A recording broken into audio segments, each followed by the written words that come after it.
Welcome back to this episode of the Tho Wednesday Podcast. I'm your host, Tashia Mallette. Thank you so much for joining me. You know I'm on a mission, and that's to empower individuals within organizations to challenge the status quo respectfully.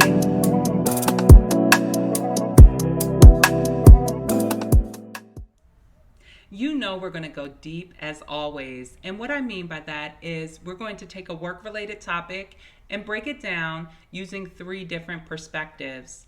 Things that you're in control to change within your work environment, things your organization would need to own in order to create change in the workplace, and forces that come into the workplace and require us to change. They're beyond our control.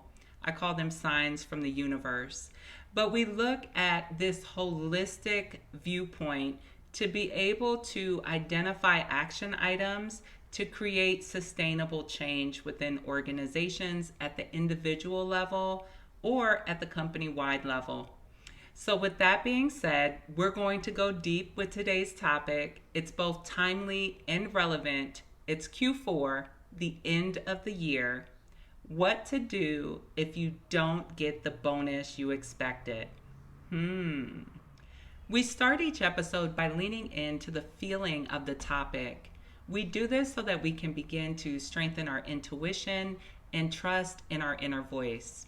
If you've never had this situation play out for you in the workplace before, you can only imagine how you're going to feel and react. And that's the invitation for today. Before you have this conversation with your manager, it's important to process the emotions. So, in a moment of stillness and self-reflection, pretend that your manager is giving you this heavy news. Your needs, after all, are not being met. And where do you feel this in your body? It's going to show up for you physically. Do your shoulders become tense? Do you notice that your body language changes? Do you notice a lump in your throat? Does your facial expression change? Are there signs of anxiety, your heart racing, or your palms being sweaty? Where are you feeling this in your body? Because there's a message that needs to come out. Once you understand where it's coming from, you can sit and devise a plan that includes the items you need to own and take accountability for in the way that you're feeling and the action items that you need to take in order to get through.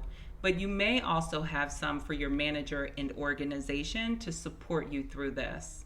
It's very important to process the emotion before you get into the conversation with your manager so you have a more productive and action-oriented discussion that's going to hold both you and your manager accountable for meeting your desired outcomes and expectations moving forward.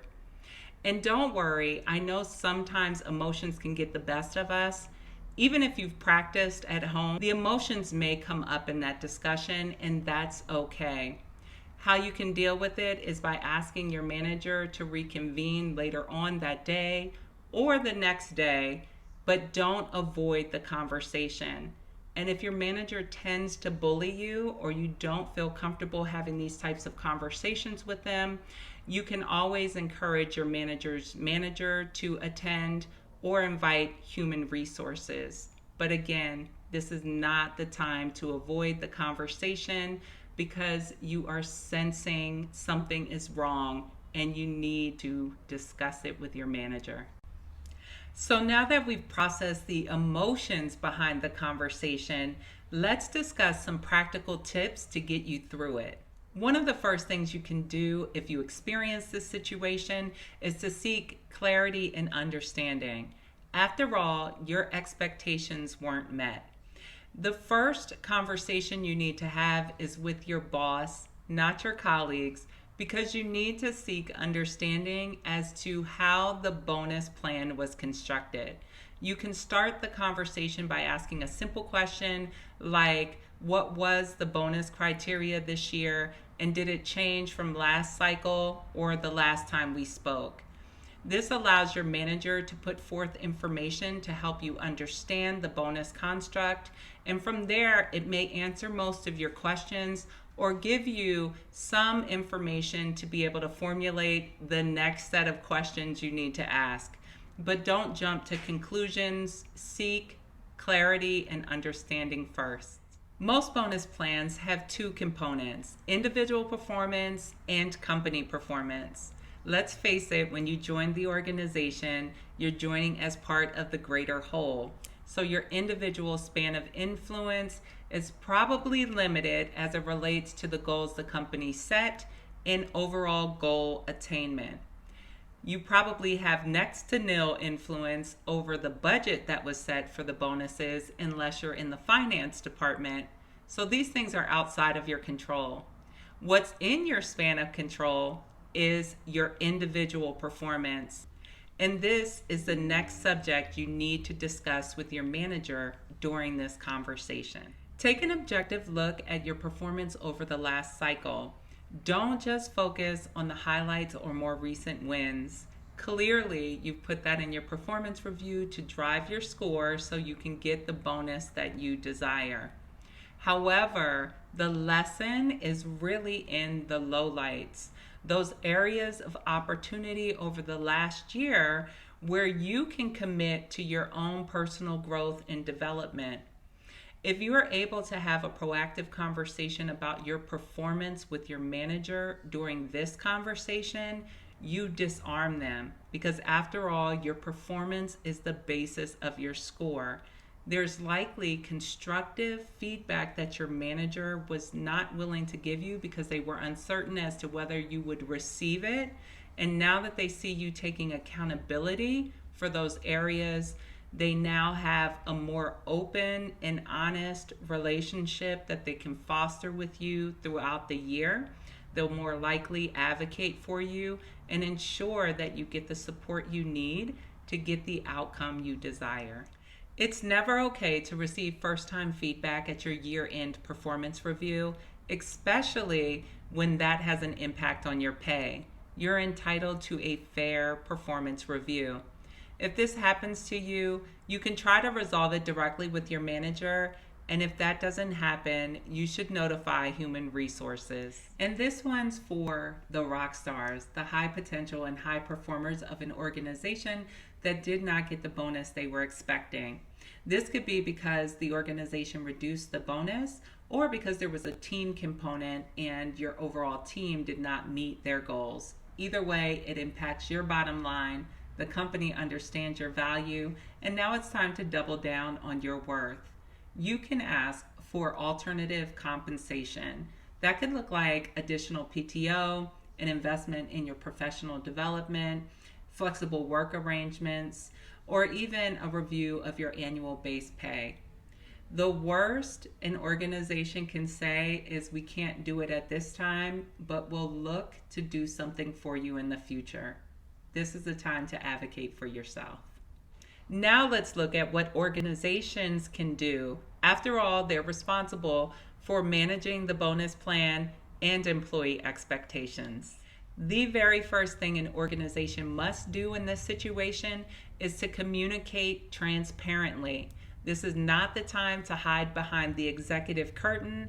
You need to get out in front of this by being open and honest with your communication, communicating very early on and as frequently as possible to regain the trust and credibility of your employees.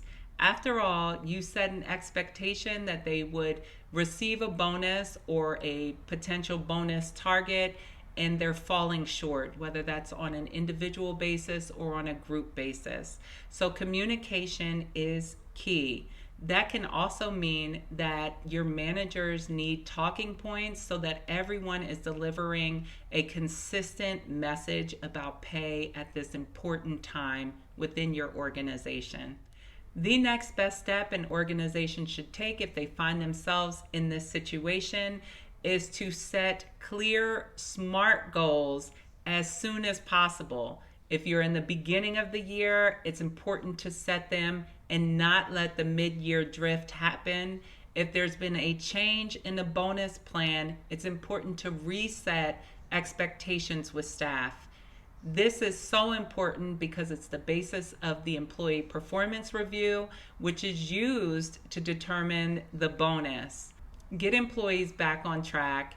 It will help to rebuild trust and credibility in the bonus process moving forward. Sometimes, despite our best efforts, things don't go as planned. Let's explore those things that are outside of our control and the organization. Many of us have faced an economic downturn a time or two within our life. Trust me, they're not fun, but the organization is thoroughly reviewing its finances. And a lot of times the first thing they look at is the bonus budget, because if they can't meet their financial outcomes or their goals for the year, which is the basis of the bonus, how do they justify keeping that pool intact? So you may experience a reduced pool or eliminated pool within that year. I know it hurts because you were depending upon that money, but this is just a reminder that bonuses are discretionary in most cases, which means they're variable. It's important for you to have grace in these situations. Your organization is probably not the only one experiencing it. Other industries are as well. And part of the decision to reduce the bonus pool was likely made to save jobs, and maybe that was yours. Sometimes not getting the bonus you expected may feel like a sign from the universe that it's time to move on. And it might be. But we've learned today we're not making decisions from an emotional place. It's time to really reflect on your career goals and aspirations. Why did you choose to join the organization? What did you set out to accomplish? Are you able to do those things there? Does it still excite you? Is it an environment that motivates you outside of the financial constraint that you just bumped up against? Remember, a financial decision is temporary, but your overall career journey and the goals you've set for yourself is the reason why you're making decisions. So stay on track. Well, we're at the end of this episode of the Tho Wednesday Podcast. I truly hope that you've learned something that you can integrate into your work experience to create change. And if that happened for you, I invite you to subscribe. New content is always being released. And if you know someone who can benefit from it, please feel free to share, because sharing is caring. I'll leave you with this. Your value is not solely defined by your year-end bonus. You are worth way more than that. Until next time, continue to live from a place of curiosity, compassion, and courage.